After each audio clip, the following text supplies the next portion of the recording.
सबसे पहले तो आज की प्रेस कॉन्फ्रेंस में विमर्श सभा कक्ष में उपस्थित एसपी साहब, जिला जनसंपर्क पदाधिकारी, यहाँ पे आए हमारे सभी प्रिंट एवं इलेक्ट्रॉनिक मीडिया के बंधुगण, आप सभी का स्वागत मैं करता हूँ। और साथ में जो आज माननीय मुख्यमंत्री जी के द्वारा समृद्धि यात्रा के क्रम में सीतामढ़ी जिले के बेलसंड ब्लॉक में जो चंदौली पंचायत में जो सबसे पहले तो हमारा वहाँ पे चंदौली घाट पुल है, उसका उद्घाटन माननीय मुख्यमंत्री जी के कर कमलों के द्वारा किया गया। साथ ही साथ जो वहाँ पे हमारा बागमती का दायां और बायां तटबंध है, उसका सुदृढ़ीकरण, ऊंचीकरण एवं कालीकरण का जो कार्य है, जो कुल योजना की लागत 1378 करोड़ है, उसका माननीय मुख्यमंत्री जी के द्वारा निरीक्षण किया गया। इसके उपरांत माननीय मुख्यमंत्री जी जो हित नारायण उच्च विद्यालय है, वहां पर जाकर जो निर्मित नक्षत्र वाटिका, वहां पर उसका उद्घाटन किया गया। वहां पर हम लोगों ने स्कूल में जो पुस्तकालय बनाया है, उसका उद्घाटन किया। और साथ में जो हमारे जिले के अंतर्गत बौधायन लाइव क्लासेस जो चल रही है, ऑनलाइन क्लासेस 9 से 12वीं क्लास के बच्चों के लिए, उसका निरीक्षण किया गया। इसके उपरांत माननीय मुख्यमंत्री जी के द्वारा जो हमारे जिले में जो कुल 554 करोड़ की लागत से लगभग 67 योजनाओं का शिलान्यास एवं उद्घाटन समेकित रूप से किया गया। और जो विभिन्न विभागों के द्वारा जो प्रगति यात्रा में दिए गए जो महत्वपूर्ण दिशा निर्देश थे या विभाग की जो महत्वाकांक्षी योजना है, उसके अंतर्गत जो भी नवाचार किए जा रहे हैं, अच्छे कार्य किए जा रहे हैं, उसके संदर्भ में सभी विभागों के द्वारा स्टॉल लगाए गए थे, जिसका माननीय मुख्यमंत्री जी के द्वारा निरीक्षण किया गया। और साथ ही साथ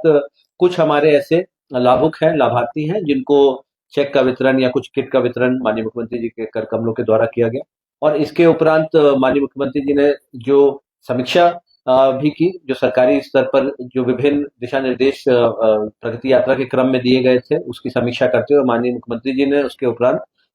जो बेलसंड में सभा थी उसको संबोधित किया गया, जहां पर बेलसंड प्रखंड और हमारे निकटतम जो प्रखंड है, वहां से काफी संख्या में हमारे बहुत सारे जो वहां पे लोग आए थे, उपस्थित हुए, और उनको माननीय मुख्यमंत्री जी के द्वारा संबोधित किया गया। और इसी के साथ ही साथ हम लोग की समीक्षात्मक बैठक भी जो प्रशासनिक रूप से फिर उसी क्रम में जारी रही। तो जैसा कि हमें दिशा निर्देश प्राप्त हुए हैं कि जैसा कि आप लोग जानते हैं कि जो नई सरकार ने 7 निश्चय पार्ट 3 के अंतर्गत जो संकल्प लिया है कि किस तरीके से हम लोग जो जनता है उनका जीवन को किस तरीके से आसान बनाए, इसके लिए क्या क्या कार्रवाई की जानी है। सबसे महत्वपूर्ण जो निर्णय सरकार के द्वारा अभी हाल में लिया है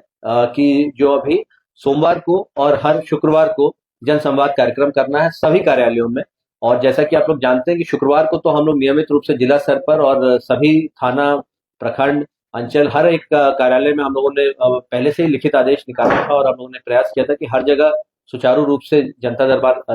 जन संवाद कार्यक्रम चले। और इसी क्रम में अब हम लोग ये कार्यक्रम सोमवार और शुक्रवार 2 दिन पूर्ण रूप से चलाएंगे, और उसका अनुपालन हम लोग हर सप्ताह सुनिश्चित करेंगे। और हम लोग सभी कार्यालय जो भी प्रधान होंगे उनसे रिपोर्ट लेंगे कि कितने उनको आवेदन प्राप्त हुआ, उस पर क्या अग्रतर कार्रवाई की जा रही है। तो ये सबसे महत्वपूर्ण है हम लोगों के लिए, इसको सुचारू रूप से चलाना। साथ में क्योंकि माननीय मुख्यमंत्री जी जिस रोड से आए थे, जहाँ पे हेलीपैड का निर्माण किया गया, ये हम लोग का मीनापुर प्रखंड है, उसको हमारे बेलसंड से जोड़ता है, और लगभग 15 किलोमीटर का जो दायरा है वो कम हो गया इस पुल के निर्माण से। तो इस निरीक्षण के क्रम में माननीय मुख्यमंत्री जी ने निर्देशित किया गया कि चूंकि ये रोड जो 21 किलोमीटर है कुल हमारी मीनापुर से परसौनी आरसीडी मुजफ्फरपुर डिवीजन के अंदर आती है, तो इसमें क्योंकि कुछ हमारा सिंगल लेन है, कुछ हमारा इंटरमीडिएट लेन है, इसको डबल लेनिंग करने के लिए मुख्यमंत्री जी के द्वारा दिशा निर्देश दिए गए हैं, और जो पथ निर्माण विभाग इस पर अग्रतर कार्रवाई कर रहा है। तो सबसे पहले तो ये घोषणा उनके द्वारा की गई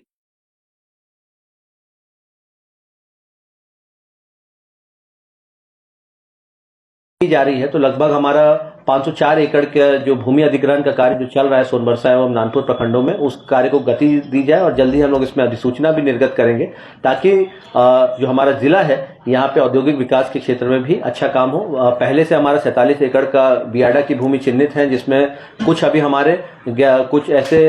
वेयर हाउस हैं, प्लॉट्स हैं जो अभी आवंटित नहीं हुए हैं, तो उसको आवंटित भी किया जाए। साथ में जो हमारे नया अधिग्रहण होगा, इसमें भी हम लोग औद्योगिक इकाई को लगाएंगे, ताकि यहाँ पर रोजगार मिले लोगों को, और नए जो हमारे उद्यमी हैं उनको भी बढ़ावा मिले। साथ ही साथ जो विभिन्न जो हमारी मुख्यमंत्री उद्यमी योजना थी अलग अलग वर्गों की, उसकी भी समीक्षा करने का दिशा निर्देश दिए गए हैं कि किस तरीके से वो कार्य कर रहे हैं, उनकी और क्या आकांक्षाएं हैं, उसको किस तरीके से बेहतर हम लोग और कर सकते हैं। उद्यमी संवाद भी प्रारंभ हम लोग के द्वारा कर दिया गया है सरकार के दिशा निर्देश के अनुरूप, और इसी क्रम में जो अच्छा कार्य कर रहे हैं उनको प्रोत्साहित किया जाए, बैंक लिंकेज और दिया जाए। साथ में जो वो प्रत्यक्ष अप्रत्यक्ष रूप से रोजगार सृजित किया है, इसका भी हम लोग आंकड़ा संकलित करेंगे, ताकि हम लोग समेकित रूप से ये हम लोग जनता को बता पाए कि किस तरीके से सरकार की महत्वाकांक्षी योजनाओं के द्वारा लगातार जन